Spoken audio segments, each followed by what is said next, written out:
대전에서 최저임금 부담으로 식당에서 해고된 50대 여성의 자살. 엄청나게 기사가 되었고 국회에서도 다룬 바 있는 뉴스입니다. 그런데 경찰서에서 이런 사건 자체가 없었다고 설명했습니다. 식당에서 해고된 사실도 없었고 애초에 자살한 여성도 없다는 것이 해당 경찰청의 입장이었습니다. 그것을 말한 국회의원은 무엇이 되고 그것을 말한 언론은 무엇이 될까요? 한마디로 가짜뉴스입니다. 요즘 가짜뉴스가 많습니다. 가짜뉴스는 거짓된 사실을 특수 목적에 의거하여 이슈화하는 것을 의미합니다. 자신의 입장을 상대방에게 관철시키기 위해서 어떤 가치관을 불어넣기 위해서 그럴듯한 거짓 사건을 만들어내거나 왜곡하는 것이지요. 가짜뉴스는 또 다른 가짜뉴스를 파생하며 점점 불어납니다. 자료를 필요에 따라 첨삭하여 사용하는 것도 가짜뉴스입니다.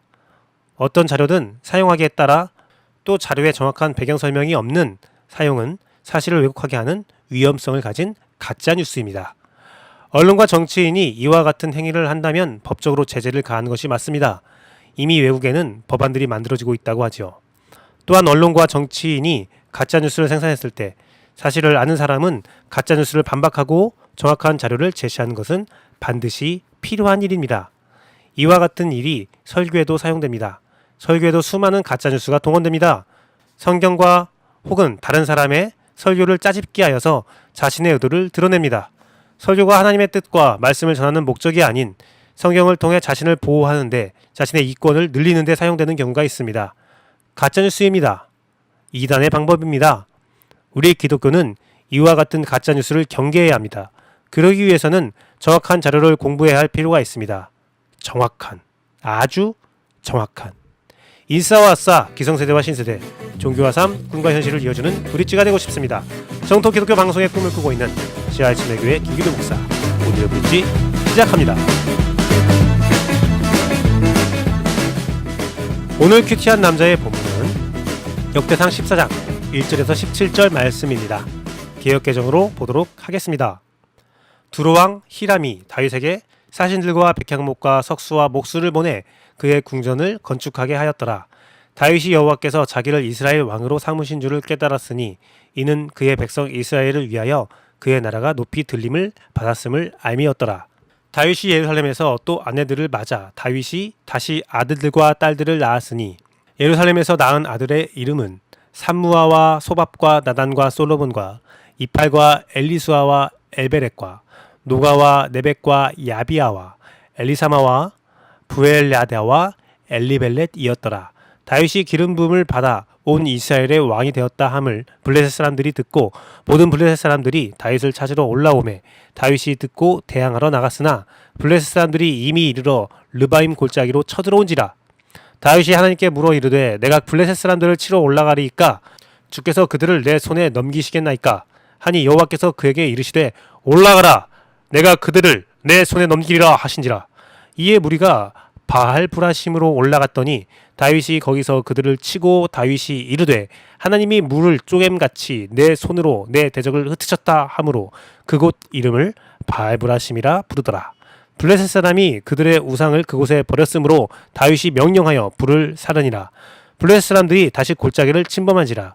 다윗이 또 하나님께 묻자온데 하나님이 이르시되 마주 올라가지 말고 그들 뒤에 돌아 뽕나무 숲을 맞은편에서 그들을 기습하되 뽕나무 꼭대기에서 걸음 걷는 소리가 들리거든 곧 나가서 싸우라. 너보다 하나님이 앞서 나가서 블레셋 사람들의 군대를 치시라 하신지라.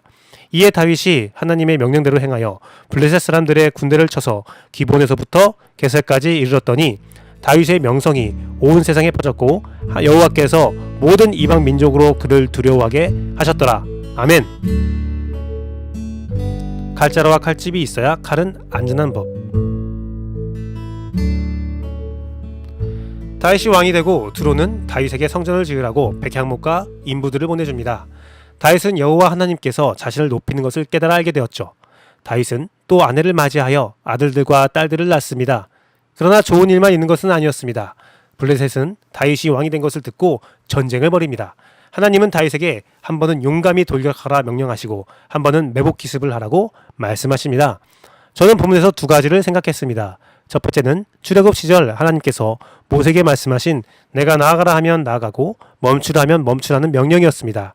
하나님의 명령에 순종한 이스라엘 백성을 지켜주듯 전쟁터에서 하나님의 명령에 순종한 다윗은 승승장구합니다.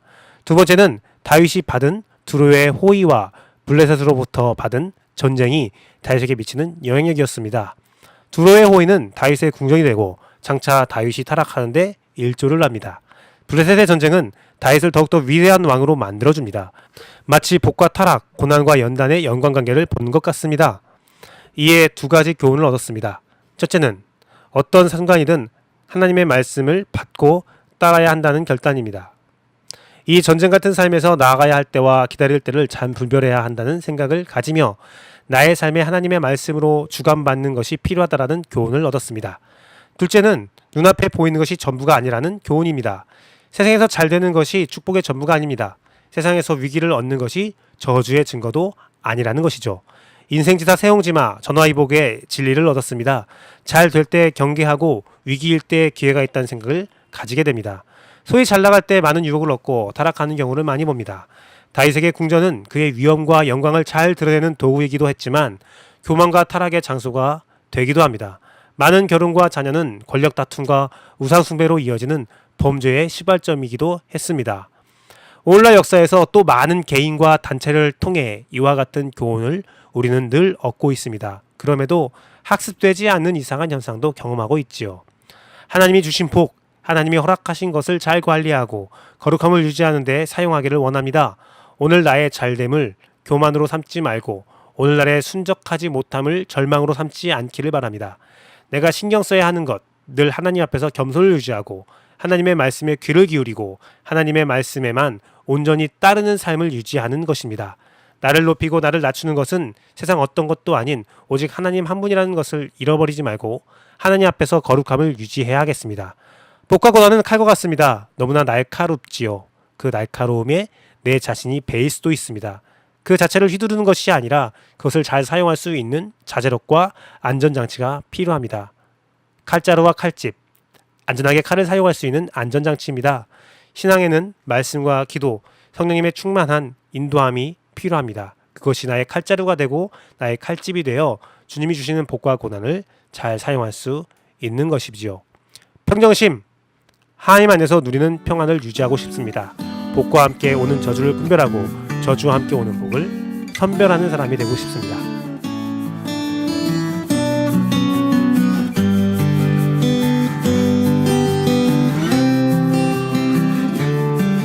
오늘의 한 달 한 권은 복음서의 히브리적 배경이라는 책입니다. 이 책은 매우 간단한 내용을 다루고 있습니다. 복음서의 원형이 히브리어일 수도 있다는 가설로 시작된 이 책은 가설을 입증하기 위해 여러 가지 사실을 우리에게 증언합니다. 그 이유는 복음서에 담긴 진정한 의미를 알기 위해서는 히브리적 배경, 히브리어 배경을 알아야 한다는 것입니다. 저자의 증언대로 히브리적 배경을 통해 새롭게 열리는 진리들이 책에는 다소 소개되어 있습니다. 책을 읽으면서 성경에 나오는 단어 하나하나를 사전대로, 관용구대로, 문화대로 이해할 필요가 있다는 것을 느끼게 됩니다. 복음서의 언어를 히브리어로 연구할 필요가 있다는 생각도 듭니다. 하지만 책을 읽으면서 서운한 것이 히브리어 복음서 원형을 찾을 수 없다는 아쉬운 이야기지요. 이 책은 굉장히 짧은 속책자입니다. 적은 시간을 투자하면 일독이 가능한 서적입니다. 새로운 관점에서 성경을 연구하고 싶거나 새로운 관점에 대한 호기심이 있다면 읽으면 참 좋은 책입니다. 성경 연구에 한 가지 고려사항이 늘어나게 되는 참 부담스럽기도 한 책이기도 합니다. 하지만 이 책 읽어보고 원어로 성경을 읽는 것에 대한 관심이 커지면 더 많은 지식과 지혜로 지금 교육에서 나오는 가짜 뉴스들을, 가짜 설교들을 이길 수 있지 않은가라는 생각도 듭니다.